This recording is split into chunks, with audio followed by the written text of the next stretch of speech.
जय श्री झूलेलाल। दोस्तों, जयपुर शहर के अंदर पूज्य सिंधी सेंट्रल पंचायत महानगर जयपुर जा 4 अगस्त ते चुनाव संपन्न थींदा। तंहिंखे वठी करे अॼु नामांकन जी प्रक्रिया शुरू थी वई आहे। ये 2 ॾींहं हलंदी। अॼु 7 प्रत्याशियुनि नामांकन पत्र वरिता अथनि। हाणे ॾिसणो इहो आहे कि 2 ॾींहंनि में कुल केतिरा नामांकन पत्र भरिया वञनि था ऐं घणा ॼणा मैदान में लहीनि था। बहरहाल दोस्तों, अॼु भाउ हरीश असरानी हाउसिंग बोर्ड जा जेका मुखी भी आहिनि ऐं समाज सेवा सां जुड़ियल आहिनि, उन्हनि पंहिंजे वीडियो माध्यम सां समस्त जयपुर वारनि खे हिकिड़ो पैगाम ॾिनो अथनि, जेको असां तव्हांखे पंहिंजे वीडियो माध्यम सां ॿुधायूं था। जय श्री झूलेलाल।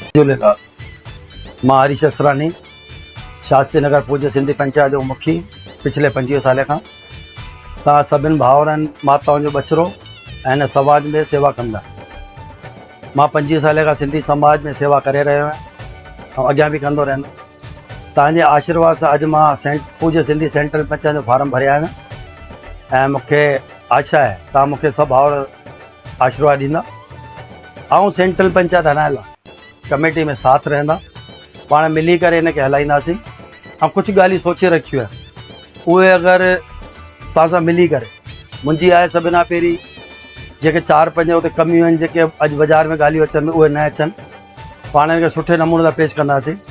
सिंधु भवन में जेको शादी जो मैरिज हॉल ॾिनल आहे, उनजी खुली ॿोली लॻाई वञे। हिकिड़ो स्विमिंग पूल हुजे, वृद्धाश्रम हुजे, हिकिड़ो मानसरोवर सांगानेर वारनि लाइ एक नंढी जगह हुजे, जेके 30 जी बैठक ॿार पगड़ियूं थी उनखे निशुल्क ॾिनो वञे। इन करे हिकु ॾाढी दिलि जी इच्छा आहे ऐं मूंखे हर गम में मां जयपुर शहर में हाज़िरी ॾिनी आहे ऐं ख़ुशी में बि ॾिनी आहे। पिछले 45 साल खां वठी राजनीति में आहियां और पिछले 25 साल खां शास्त्री नगर जो मुखिया।